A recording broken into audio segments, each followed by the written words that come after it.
Today we'll see the regularization techniques.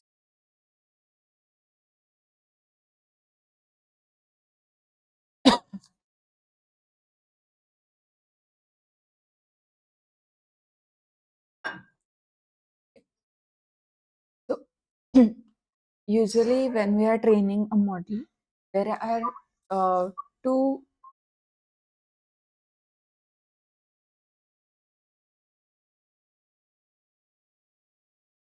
there are two things that can happen.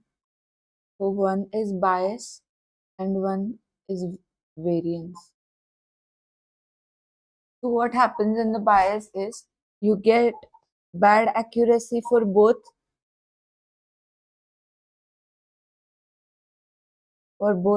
training and testing. So testing accuracy will also be bad, training accuracy will also be bad. So like training accuracy will be, let's say, around 65%, testing accuracy will be about 60%. So the both accuracies are bad, and these kind of problems we will classify under the bias part. Then the variance.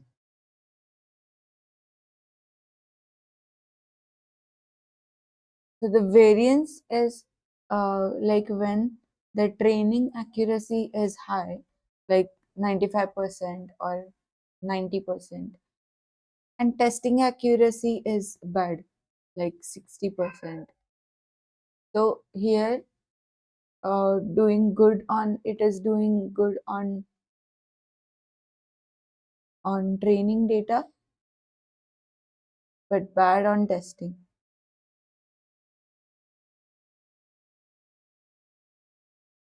So these are the two scenarios that usually happen. So it can perform bad on both, or it can perform good on training but bad on the testing. Okay. So if your problem is classified under the bias,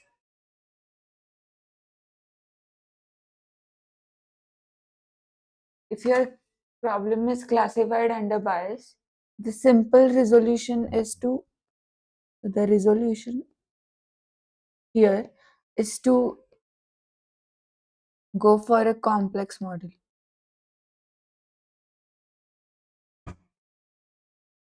So if you are using logistic regression, go for a tree-based model.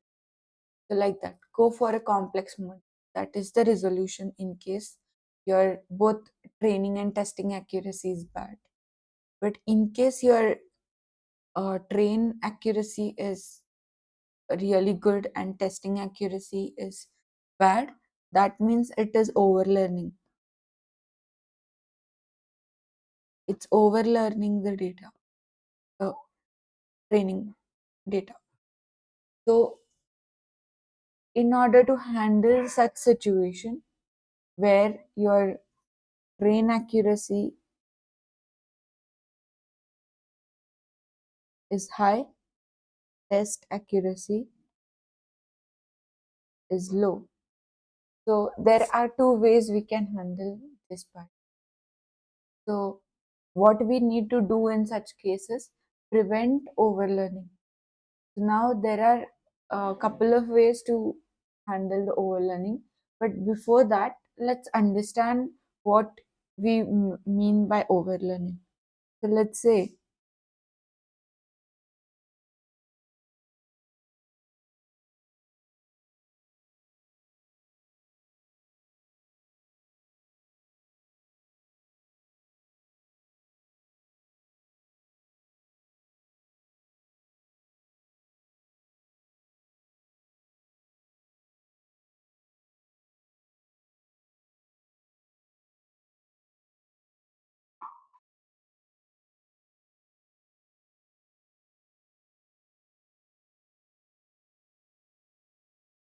this is our data. Okay. Now this data can be simply classified using a linear line, right? Like we can just draw a line to classify like whatever is on the left is blue class, whatever is on the right, that is green class. But let's say instead of separating it by a linear line, your model does something like this.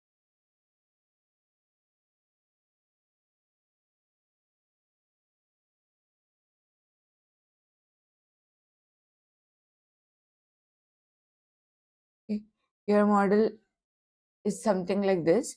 So whatever is on the left of this is blue class, whatever is on right of this is is green class. But but but here the class will be blue, and now it will be classified as green, or the class here will be green, but it will be classified as a red. So actually so we could have just used a simple line to segregate this, but we made it more complex. And in order to while making it more complex, it rather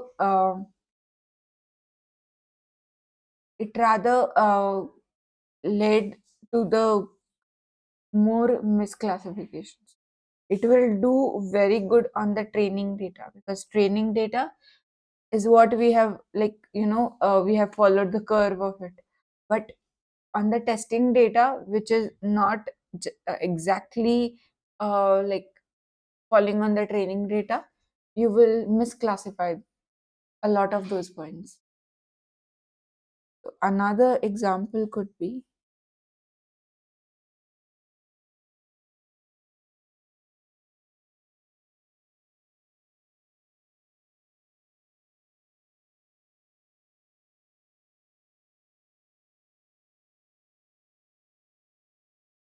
let's say this is my data. This data I can simply represent by a straight line. Okay. But instead of that straight line, let's say if I make a model that practically goes through all the points,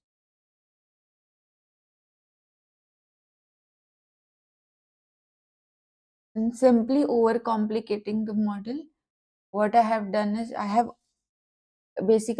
overlearned the data. The algorithm has just memorized the training data.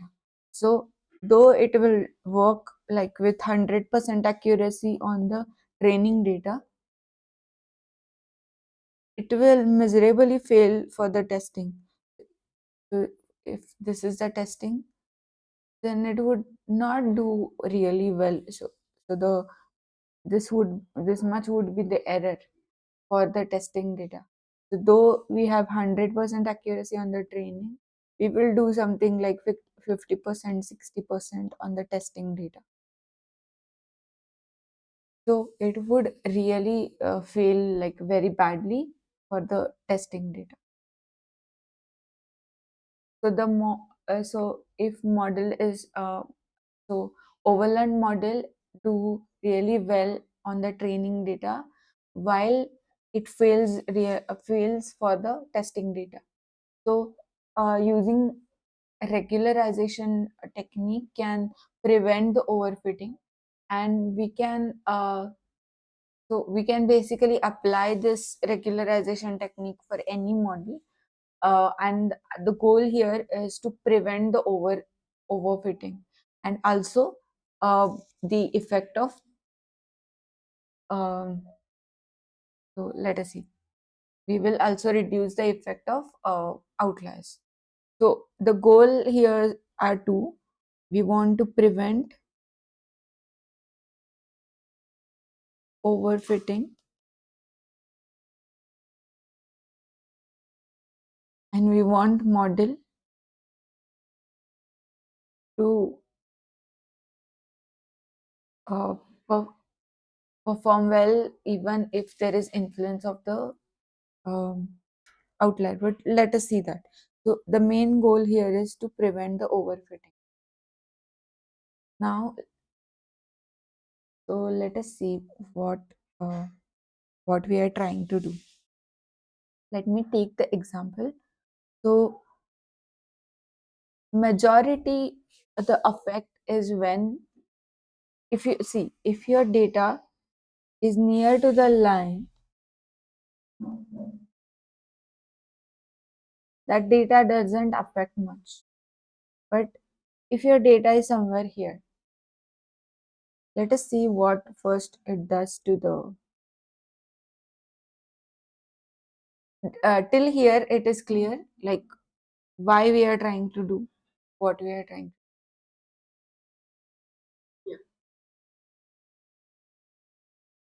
So let's say this is our data. Let me not take more data points. Let me just take 4 data points. Let's say this is my data and the line that I would draw.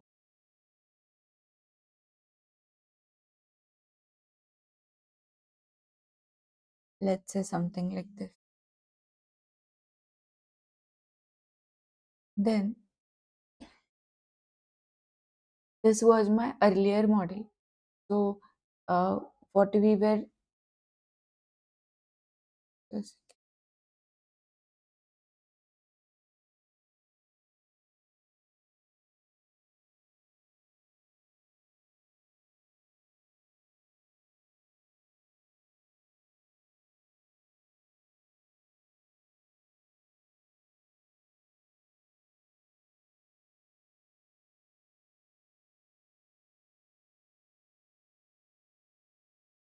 this was my earlier model. Okay.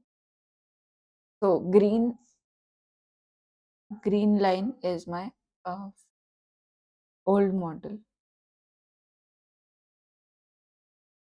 Now I introduced another data, let's say, which is a outlier. Outlier will be like far away from all other points. So let me say this is my outlier. I would just depict it in the red. This red dot is my outlier. Now, under the influence of outlier, what do you think will happen to the model?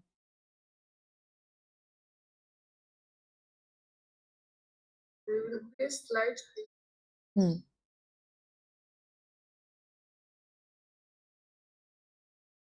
Right. So what will happen is the model will shift towards the outlier. So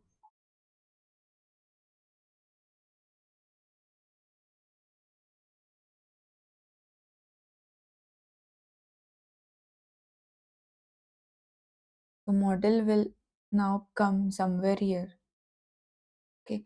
So under the influence of the outlier, model will shift towards the outlier in with certain yeah with so so basically under the influence of outlier, what happened to the model is it shifted, and maybe its slope will change and other things will happen, but as of now just let us understand that it is going towards the outlier. Okay. So adding outlier, what it does to a model is it will shift the model towards the like outlier. So let us see. So earlier, let us say all these errors were 1. All these errors were 1. And let's say this error was somewhere like 20. Now the new error, this error has reduced. Let's say it went up to 10. But now these errors are increased. Let's say all errors are 5. Just for the sake of calculation, let us say all these errors are 5. Just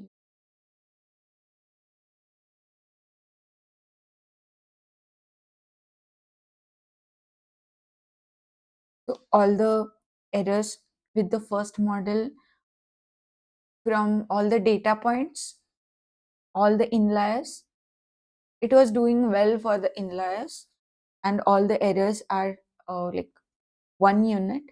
And from the outlier, the error is, let's say, 20 unit. So let us first calculate the error for the old model. So the error, or let me calculate it, let me call it the green model.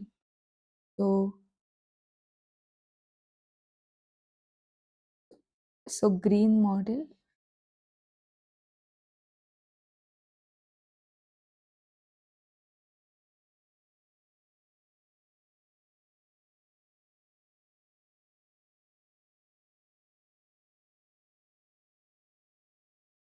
the green model error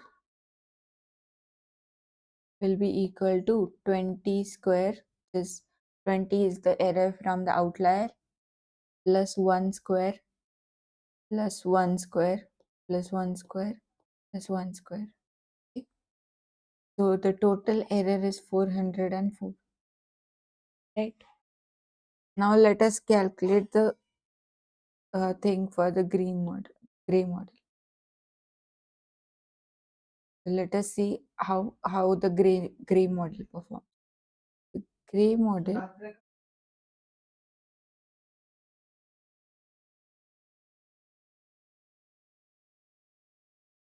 for the gray model, so the error from gray model to the outlier is reduced. Let's say it is now the new error is done, but all other errors are increased. So let us say all those are 5 units. All those are 5 units. So the new error for the gray model is 10 square plus 5 square plus 5 square plus 5 square plus 5 square. So it is 10 square is 100 plus 4 times 25. So 100 plus 100 equals to 200. So now you can see from the green model, when we went to the gray model, the error is reduced. Okay. But is this performing well? So, this particular model was doing really good for inliers. Okay. So the overall the green model is better because it was doing really good for the inliers. Now this gray model, though it has lesser error, it performs bad on almost all points. So the red is doing the green was doing good for inliers, but the gray model is performing bad for overall all the data points. So this so so what is the solution that we can do for such thing? Because this model is actually good for nothing, though the error is reduced when we go from here to here. So what model we want? The model we want is the model that can perform well for the inliers, because we are not that much concerned about outliers. Anyway, the model is going to perform bad on outliers. But what we are concerned more about is the model should perform really good on the inliers. Correct? Yes. So what solution we can do for this? Any solution that you can think of? Can you just neglect the outlier? Correct. So one solution is that solution one is remove all outliers,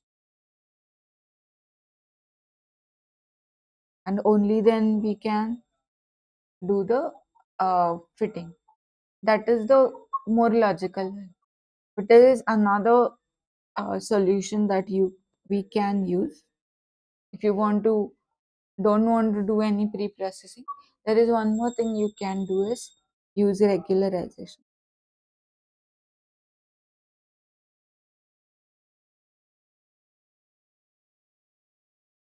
Anish, So another thing you can do is use regularization. So use regularization. Make sure that you are not overlearning. So the model is not overlearning. Even under the influence of it reduces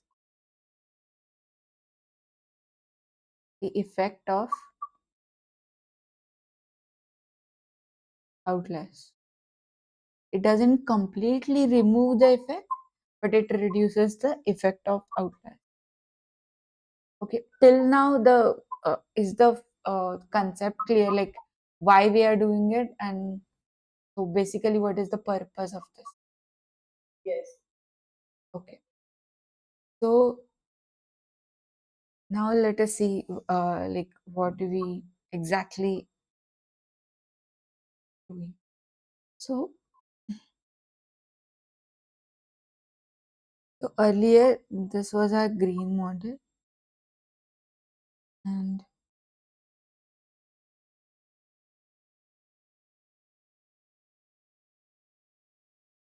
was our gray model. Right. So now let's say the equation for this is y is equals to 4x plus 6. Let's assume that is the equation, and for the green model, y is equals to 2x plus 3. Now, exactly what is changing when we go from green to gray?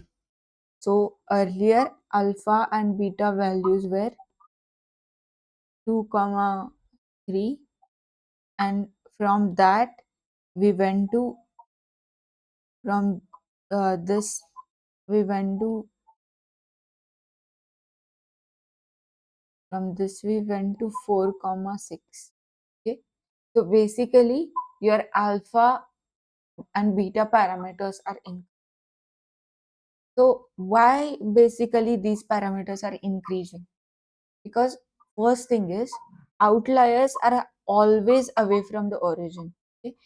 Outliers will be somewhere here, not here, not outlier, but somewhere here, or like basically outliers are data points which are very far from the origin.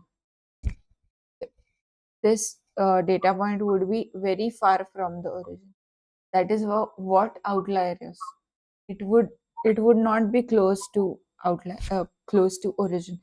So think about it. If it is close to origin, it is not outlier. It is inlier, because your data points are like this, correct? So basically, outliers are always away from the origin. And what outlier try to do to the model is outlier shift the model. So basically, introducing outlier will shift model towards outlier. So the model will also try to go away from the origin. Okay. So we put so what we are trying to do is the model shift away from the origin. So that's why the parameters increase. So in short, outliers away from origin.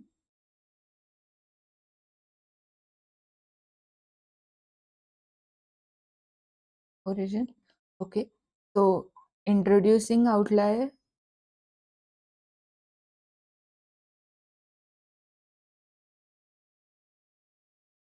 will shift model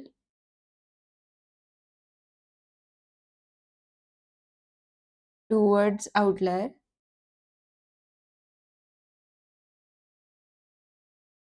and so the same thing means that model will shift away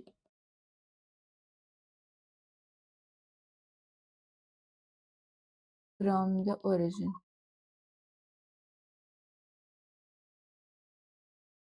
Okay? And that's why parameters alpha and beta will increase.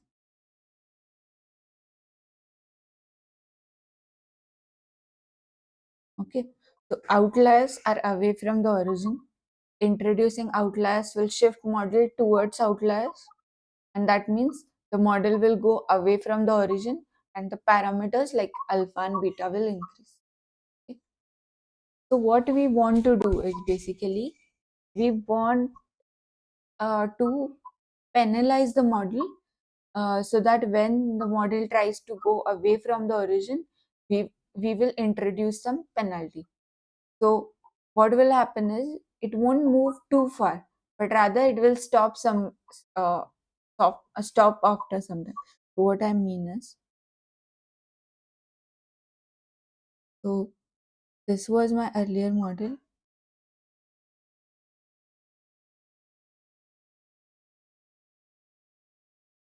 This is what my ideal model will look like, green model. This is the model after the uh, outliers. Okay. So what we will try to do is we will try to stop model like very close to the actual model so that uh, so model is trying to go towards this part, right? The towards the outlier. What we will try to do is we will try to we will introduce some penalty. So it is like we will be pulling it towards the green model. So what will happen is uh, uh, outlier is trying to pull this way. We are using penalty, we are trying to pull this way.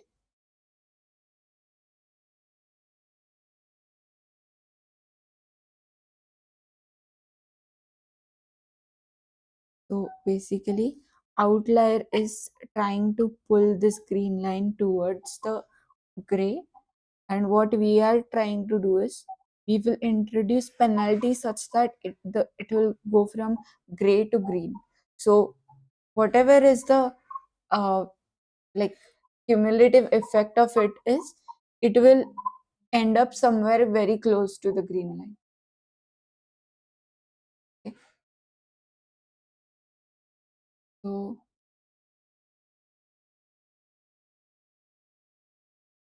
so that is the goal. So what we want to do is so ideally, we will want it to overlap the green line. But even if that doesn't happen, we want to ensure that it won't go too far, but rather it will stop after a, a little while. So we can't completely remove the effect of outlier, but our goal is to reduce the effect of outlier such that we will still get very good predictions for the inlier. So, based on the kind of penalty that we introduce, there are two types. So, based on the penalty, there are two types. One is called L1 or Lasso, and another one is called L2 or Ridge. Okay. So, only thing is that the penalty equation for the penalty is different. So, let us see how do we do that. So, the error we calculated is just equal to summation of actual minus predicted square. Okay. So the difference between actual, so this was the actual, sorry, this is the actual, this is the predicted. So the difference between that was our error, correct? And then we will sum all the, uh, we will square all the errors and sum all of all the errors. That's how we get total error. Correct. So now for L1 or lasso, the new error will be yi minus yi. So actual minus predicted square plus modulus of alpha plus modulus of beta, because whenever you are going away from the origin, your alpha and beta will increase. Okay, so for lasso, the penalty will be mod alpha plus mod beta, and then for L2 or ridge, penalty will be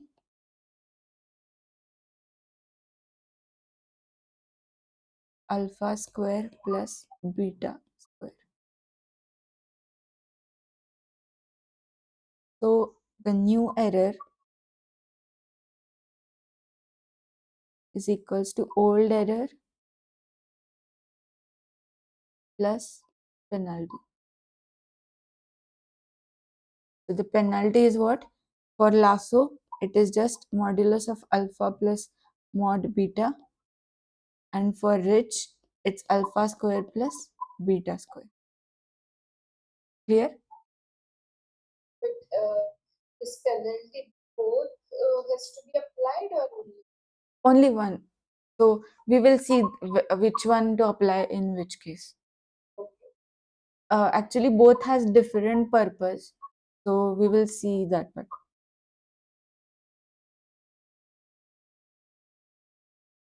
So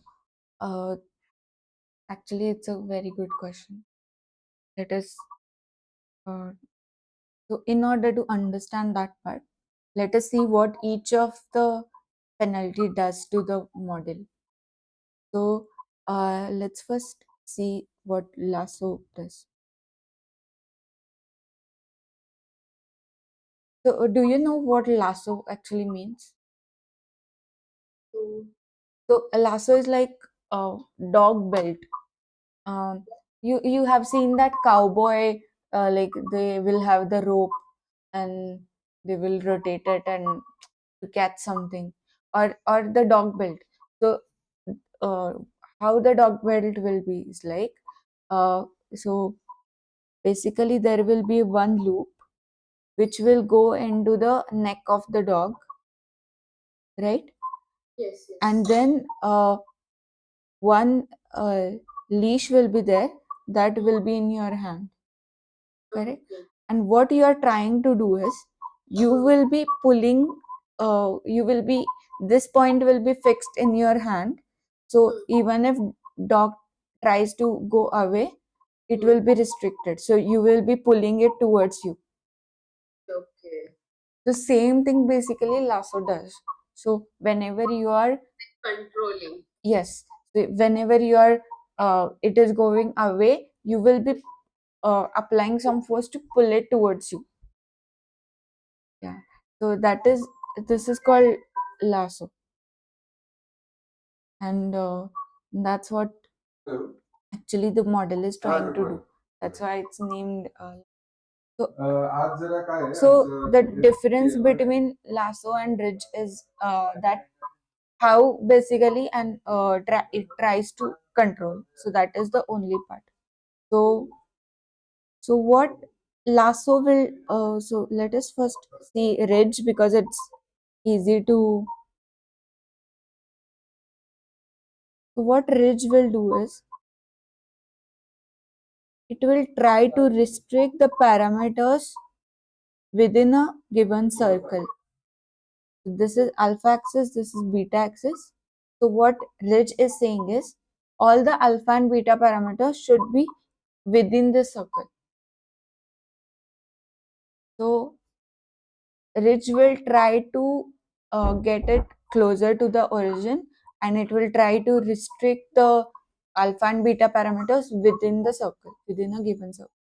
So what will happen is, uh, so basically, let's say our models alpha and beta parameters start somewhere here, and this is the contour that your error is lying into.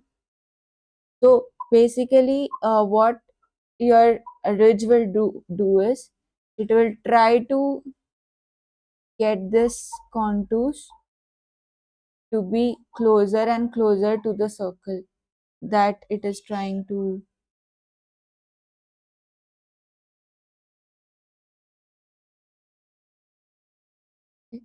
So it will try to get it closer and closer to the circle so that it meets it at some point on the circle.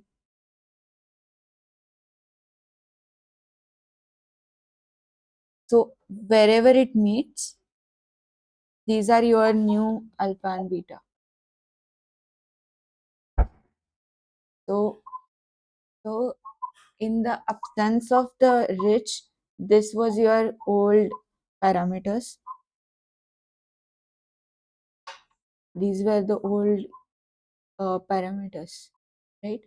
Alpha and beta. But in so in this case, it was this 4 comma 6.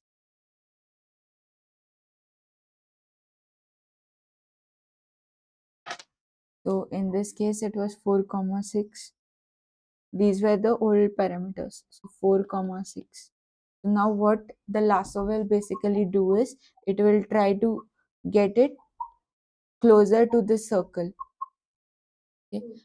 And yes, and this is our new parameter. So so from this much distance from the origin, we went to this much distance.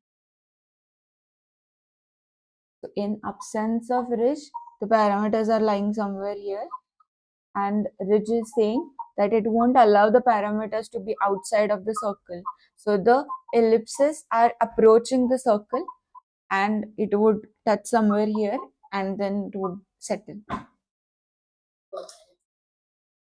So, so this is how the ridge will work. Now you can see that alpha square plus beta square. This is the equation of a circle. Now what lasso will do,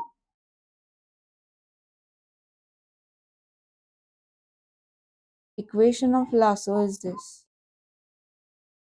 Now if we plot this equation, it would look something like this.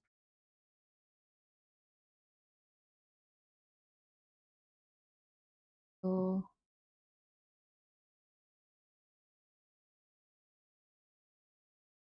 it would look something like this. So what it is trying to, let me,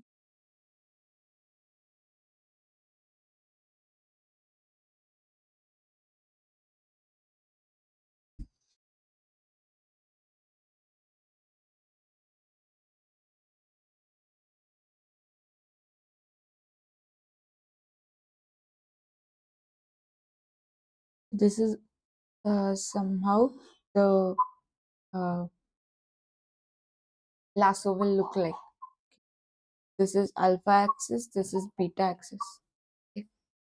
Now, similarly, these were our old parameters. Now, lasso will bring the ellipse closer to itself.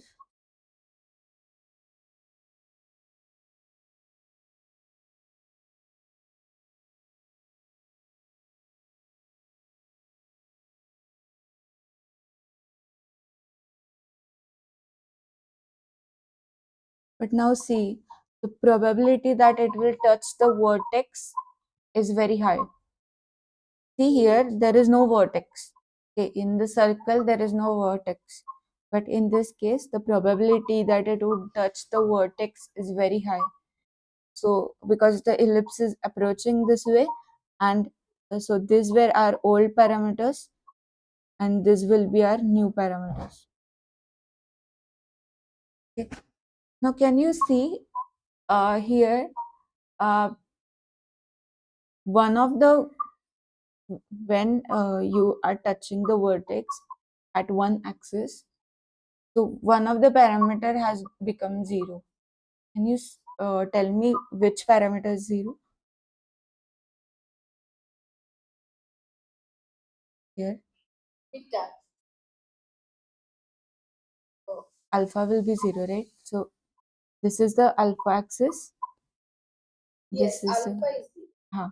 So the new parameters will be 0, comma beta value. Okay. So what Lasso does is it not only does the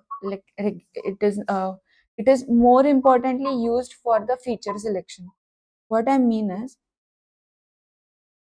it will so here the chances are much higher to touch the vertex.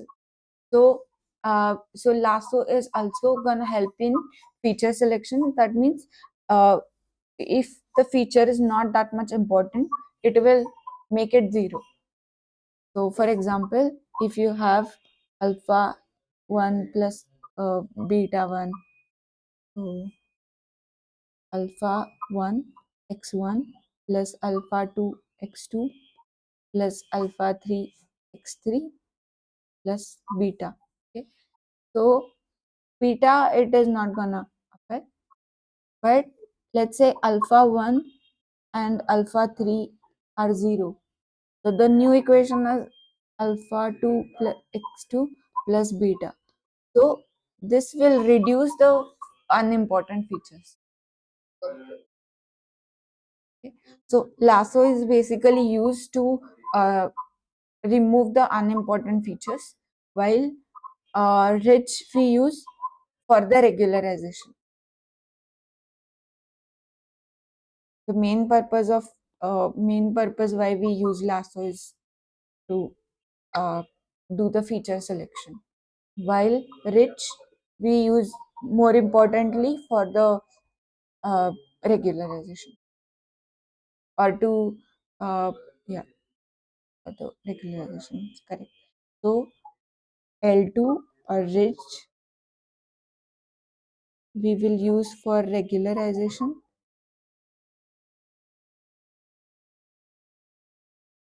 and L1 or Lasso we will use for feature selection.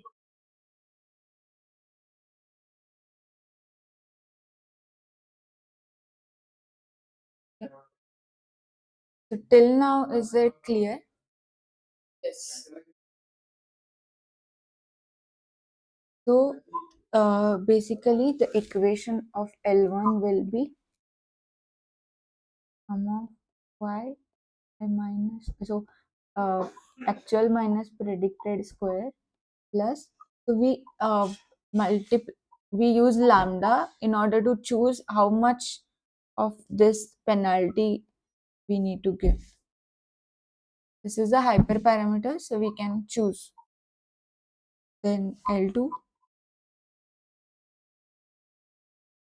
minus predicted square plus lambda alpha square plus beta square. These are the equation for L1 and L2.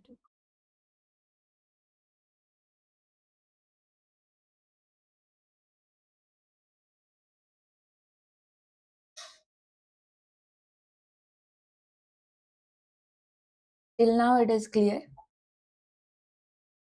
Any doubt, any part is not clear?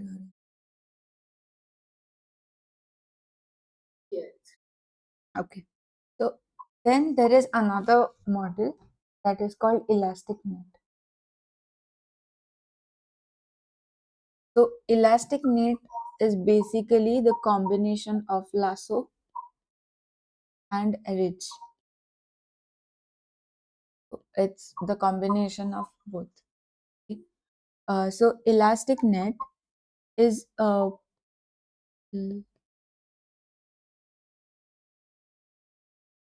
is basically used for both regularization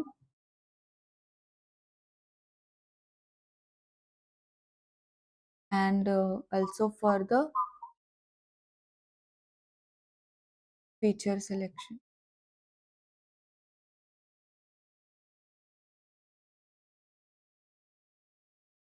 Okay. So we want to use it for both regularization and feature selection. Now, it's very simple math.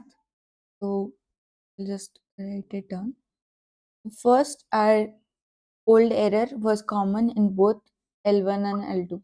So we will write that first. So it is actual minus predicted square.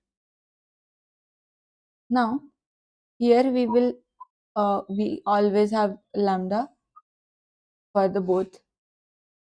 Here also we have lambda. Here also we have lambda. Now what we will do is we will uh, take another hyperparameter r. So we will do r into mod alpha plus mod beta plus 1 minus r into alpha square plus beta square. Okay, this is our equation for the elastic net.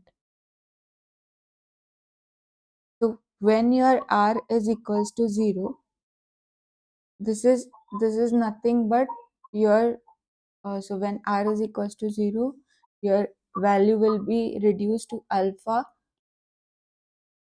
lambda alpha square plus beta square, because this term will be 0 and only this term will be there. So your it will be reduced to L2 type, okay, when r is equals to 0. When r is equals to 1, it will be reduced to, so it is lasso or L1. Okay. And when you have r is equals to 0.5 something, so then it is both L1 and L2, because it has component from both lasso and this rich.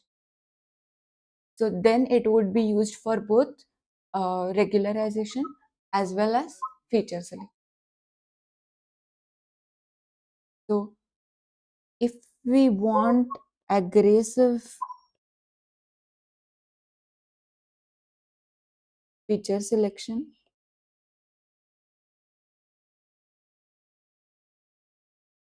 then you go for L1 or lasso. Okay. If you want moderate feature selection,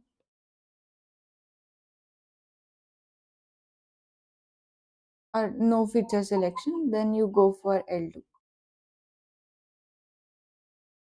The lambda will be between 0 to infinity. Okay. So that means if your model is too away from the origin, introduce a lot of penalty so that it reduces. It comes closer to origin. So all part till here is clear. What did you say? Uh-huh. Yeah, yeah. So what I mean is, this is my original, so or uh, the ideal, let's say, model, and let's say this is my model under outlier. Now what we want to do is bring it to closer to origin. Okay? So if it is too far, use higher lambda. If it's very close to your ideal model, then you can use lesser alpha. Sorry, lambda. That's we choose. That's we choose. How we choose is like, it's kind of like the way we chose for k uh, for the k nearest neighbors or other things. So you try few parameters out and see which one works.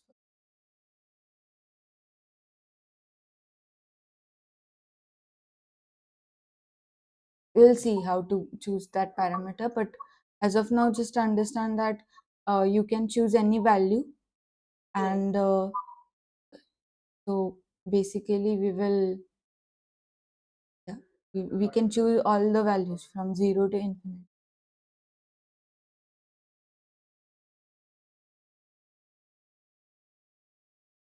And R also we can choose. So how much of the, so it basically depends on how much you want to do regularization and how much you want to do the feature selection.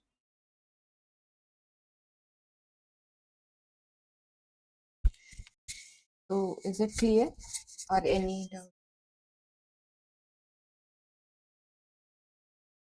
So if this is clear, we will see the coding part for this. Then we will move to the, so then we will see how much time is left, because the, so now so now only few things are left actually. So one is the PCA, principal component analysis. There is one more algorithm called SVM, and then we will do little bit of NLP, like a natural language processing, and we will just see the introduction of the neural network. These four topics are left. I think 2 weeks more and we can finish it off. Only thing is that both of these topics are very, all actually topics are very theoretical. So lot of time will be, so basically the coding part is not that hard, but the theory is very complex. So we will see if there is sufficient time, only then we will start. Otherwise, we will start it next week itself, because it's good also because the other people joins the, yes, yes, yes. So today I think we will just do the coding part for this L1 and L2, and then we will close for the day. And then next week we will complete this PC and SVM, and next to that we will look into NLP and neural network. So I will share the file first. तो share किया है वही किया है क्या? Share to, हाँ हाँ, okay, okay, yeah, I have, but don't download this California one, because that doesn't have any outlier. Just download the rich Lasso Elasticnet.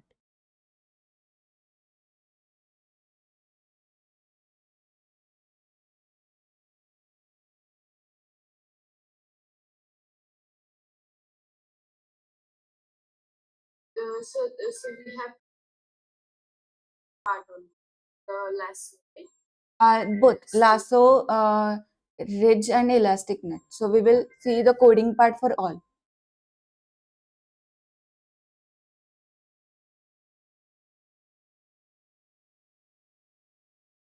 So we will.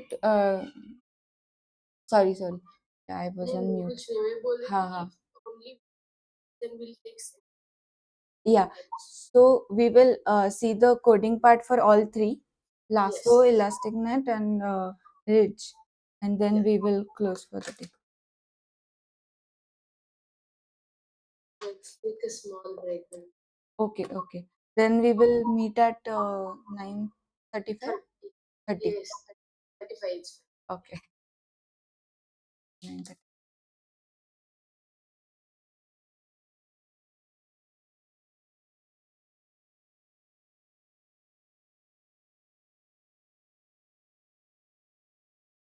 So first we are importing all the libraries, sklearn, and NumPy, Matplotlib, and everything. So once we import that, so actually initially this data was in sklearn, so we didn't have to do all these things. But now, as it's not, it's removed from sklearn dataset. So this is the URL in which this dataset is available. If you You check this, it has,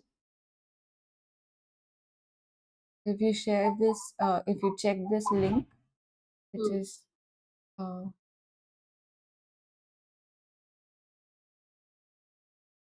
So, URL. uh-huh,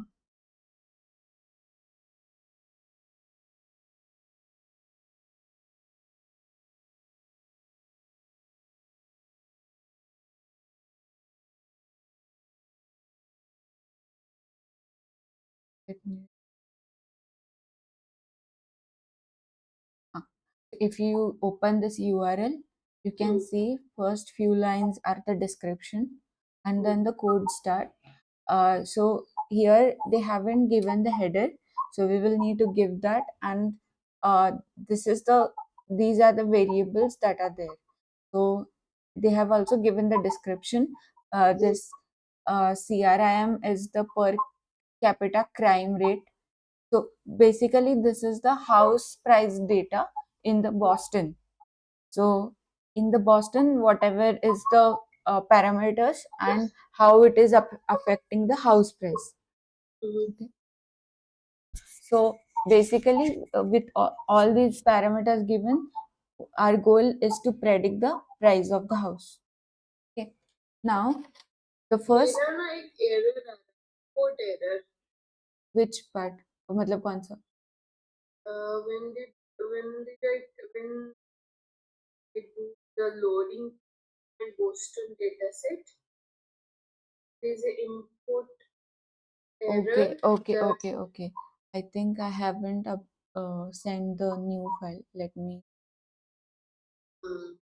maybe the old one.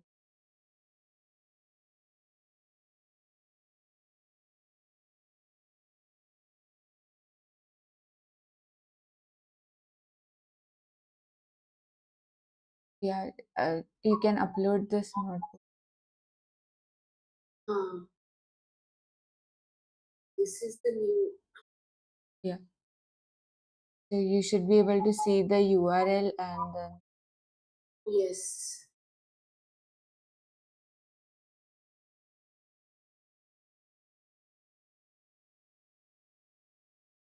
Okay.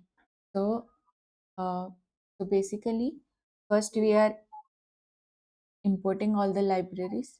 Once we import, you can see this data. So in this data, so first few lines are the description. So from here to here, all this is description. So where this data comes from, what are variables, and then we have the data. Now in the variables, all these till so all these first from crim to lstat, all these are x variables, and what we are trying to predict is the home price. Okay? So median value of the owner occupied homes in thousands. So this is what we want to predict. Now uh, you can see that yeah, so this is the data, this is a, so so there are different parameters like per capita crime rate, then if there is industrial area nearby, what is the proper age of the property, then so distance from the 5 Boston employment center. So basically this is the data for the Boston, and based on all the x values, x features, we want to predict the y value, which is the house price. Now uh, so what we are doing is, this is the data, we are taking that data, we are reading that data as a CSV file, but we are skipping the first 22 lines because all those 22 lines are nothing but the description. Yes. So while importing, we are skipping those rows and we are saying we don't have the header for it. So it is just the directly raw data. So now we will just reconstruct the these metrics, because so it is given as the lines, so we will just stack it to make the so we are doing the horizontal stack, and then we are converting that into the data frame.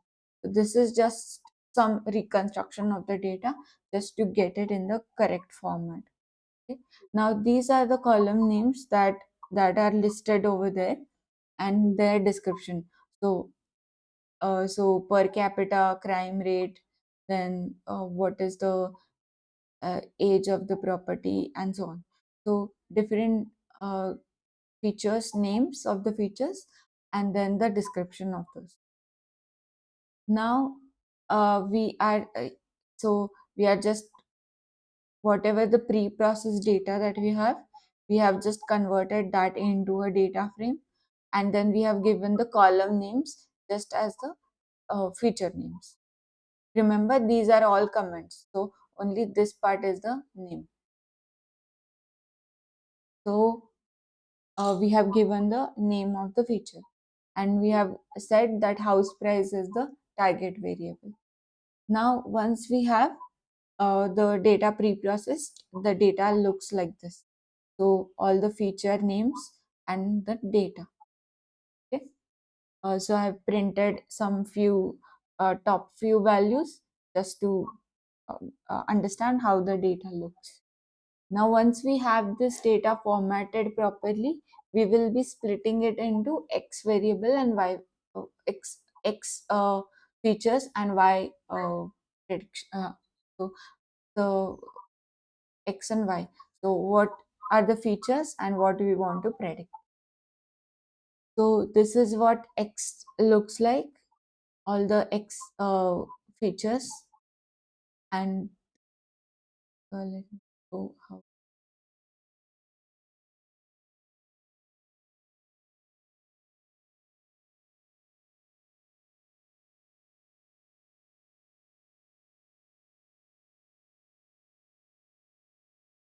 So Y will look like this, which is the house price. Now we are dividing the data into training and testing. So we will just split the data, and now here see test size is 25%. That means 75% is that used for training, 25% is used for testing. So till here, just go through the code and tell me if there is any problem, any part which is not clear.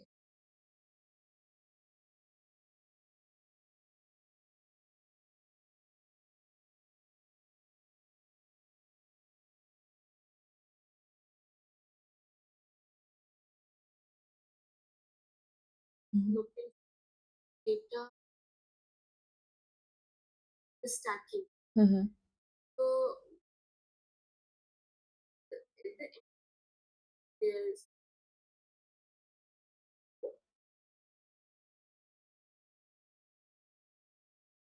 Okay, okay. So, what basically uh, its stack does is it's basically stack it like an array. Now, if you see here, so basically, we uh, basically the data is one much. one line is arranged in basically two lines.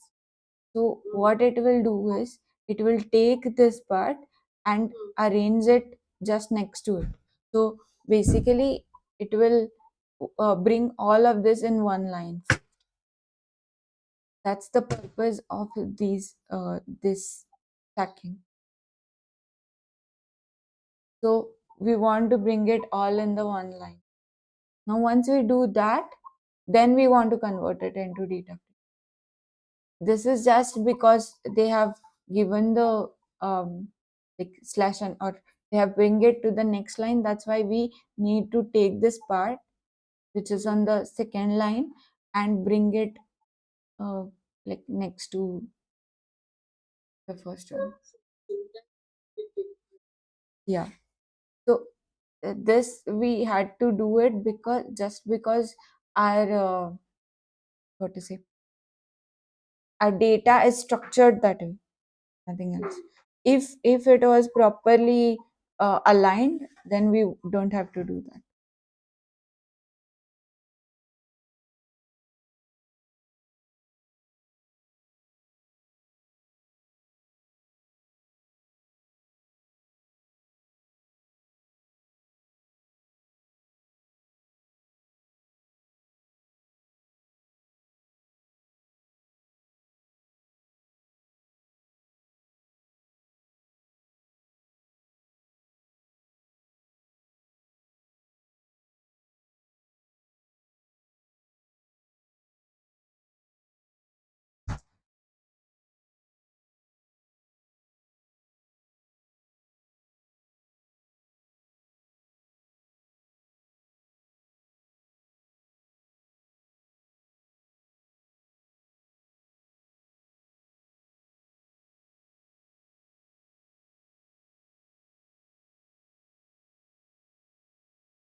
Yes.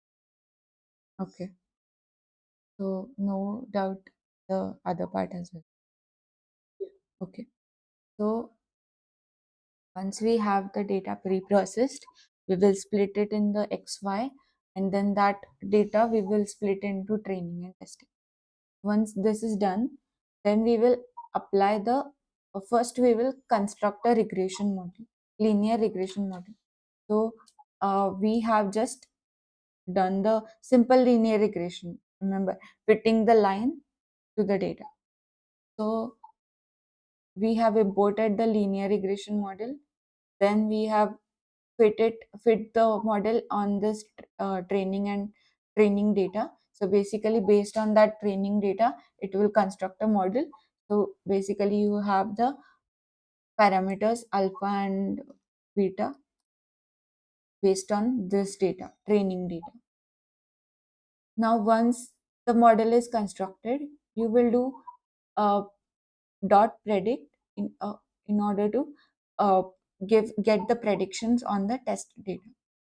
So now what do we want? We are calculating here is uh-huh. Okay, so okay, now you can see. Okay. So first we have imported the linear regression model. Then we are doing dot fit on the training data. So what here we will get is alpha and beta values. So the parameters that after fitting we will get. So basically here we are fitting a line for the data. But remember, Yes. this is not two-dimensional data. Here there are two, three, Yeah, six, many are seven, there. yeah, about so 13 features are there. So this is 13-dimensional data. So we will be getting 13 alpha values and one beta value. So like alpha 1, alpha 2, and up to alpha 13, and then we will get the beta value after fitting this model on the training data. Okay. Now once we have the all these parameters, what we will do is we will do dot predict on the test data in order to get all the prediction. Now once we have all the predictions, what we want to do is we are calculating the error. So whatever is the predicted and whatever is the actual test data, y test, yeah. So we will uh, subtract from like predicted minus the actual minus predicted or predicted minus actual, and then we will take the square of that. Okay. So then we have mean squared error. Okay. So now once we have calculated that error, so now we are just seeing what all the coefficients are. So basically for the crim feature, this is the coefficient alpha. Basically we are uh, whatever the alpha values that we got, we said, right, we will get the 13 alpha values, alpha 1, alpha 2. So like that, these are the alpha values that we got for each of the features. So it's starting from 0 going up to 12. So there are total 13 coefficients. Okay. Now you can see here, see this coefficient, which is very far from the origin. Even this coefficient, even this coefficient. These coefficients are very far from the origin. So you can see it is all others are quite near to the origin, but these three features are very far from the origin. Now this is because of the outliers, and or could be, yeah, so here we need to use some regularization technique. So you can see I have, like, in the next block I have plotted the columns with the coefficient. Now you can see this NOx. NOx is nitrous oxide, something. So, nitric oxide concentration in that area of the Boston. Okay. So for this, the coefficient are very high. Even for this CHAS and RM, the coefficients are high. So now our aim is to bring down these coefficients without compromising a lot on the error part. So the first thing we will do is we will use the ridge regression. Now what this ridge regression will do is it will bring down the effect of the, it is regularization technique, so it will bring down the effect of outliers. So now after using ridge, you can see that the parameters have slightly improved. So earlier it was -16. So now it has gone down to the -8. So it has improved slightly. So what we are doing here is we will first import the ridge model, and then we will, here we have selected alpha to be equal to 1. You can even increase the alpha if you want, but yeah, but 1 is a good starting point. Then we have fit the ridge model on the training data. Then we have predicted using the ridge model. We have calculated the error, and then we have listed the coefficient. Same just like this. So instead of, so we have used the ridge on this. So after applying the ridge model, these are the coefficients. Now, so go through this till here and check if there is any part of the code that is not clear.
Yes. Fine.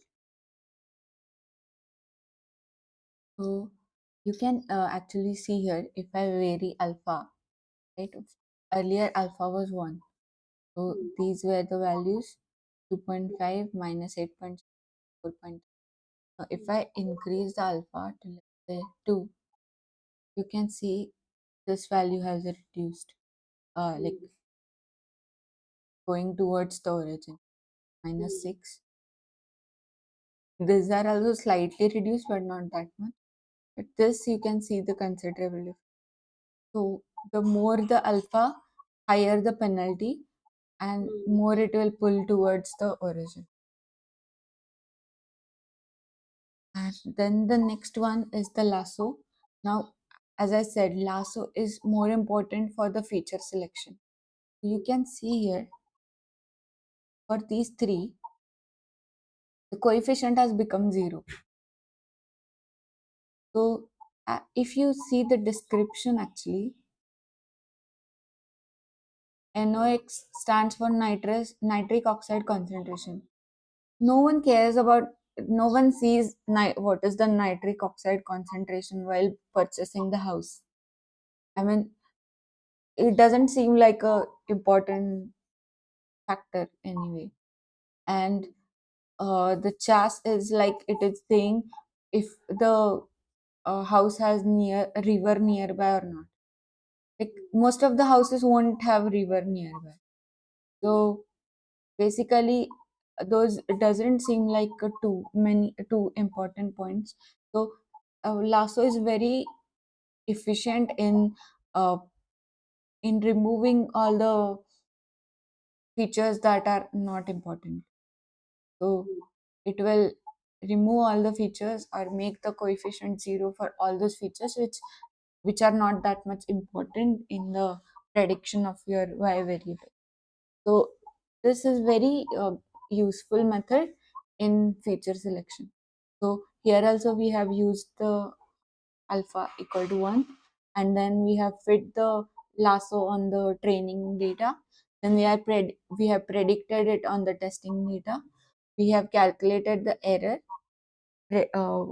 actual minus predicted, and then we have taken the square of it, and then we have printed all the coefficients that we got. So alpha values we have printed, and what we noticed is three of the values have become 0. That means it has removed those three features while keeping the rest of it. So so if I increase the alpha value a lot of features will go. So that's why we need to be careful with, like, we shouldn't keep too high alpha value as well, at least for the lasso, because then a lot of parameters it will remove. So keep it not too low, not too high. So one is a good starting point. Then uh yeah, so then after lasso we will give the elastic net. Now in case of elastic net there are two parameters. So one is alpha and another is the R. You remember we had R in that. So here it is called L1 ratio. L1 stands for how much lasso to use. So if you say lasso is zero point 0.5, that means R is zero point 0.5. So both lasso will be zero point 0.5, L2 will be zero point 0.5. So this is the R value that you can choose. Here it is zero point 0.5. That means both will have equal contribution. L1 and L2 both will have equal contribution. So once you select that, you give so you fit the training data, you predict it on the testing data. If alpha is Yeah, in the theory it's lambda. Yeah, sorry for the nomenclature. So yeah, this is the lambda in the theory. So lambda and R. from theory.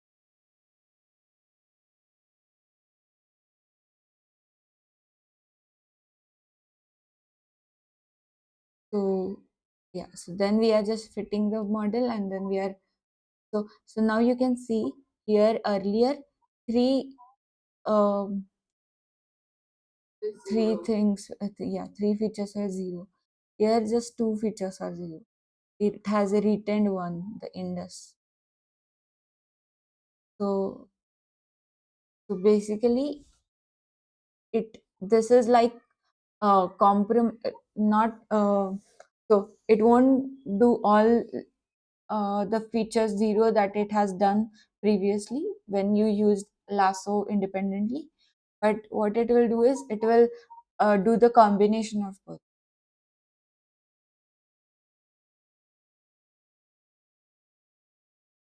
So this is the elastic. Go through it and tell me if there is any.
Fine.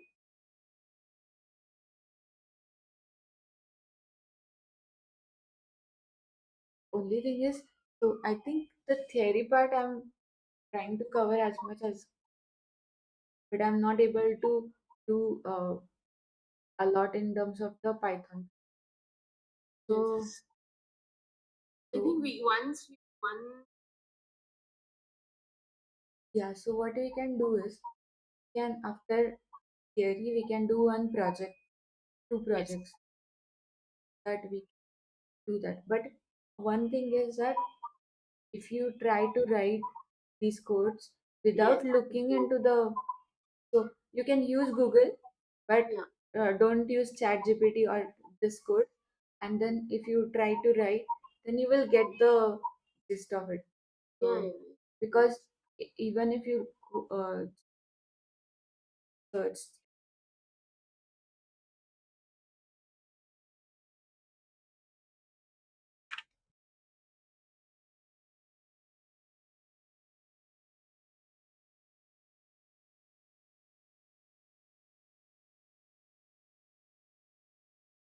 you can get a very good doc. So they will give all the like examples how to use Hmm. all the parameters. They will explain what the what is this. inter, all these things they will give, and then they will also give the sample example. So you have these samples with 10 samples with 5 each. How to use on this? So basically, using these examples and all, you can write this code from scratch without much effort. But yeah, but just try to do it without looking into the ready code block. Just go through the documentation because Python needs some practice. Yeah.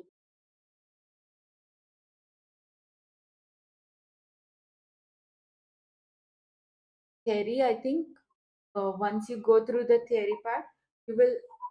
So right now, a lot of algorithms are explained, so it would be little difficult, but over the time you will get used to the. Yes. So if you go through the all the models uh, 2 3 times, I think the even just the theory if you read, I will give the notes. If from that if you read the theory 2 3 times, I think you will understand what is in the algorithm. But only Python part it needs practice.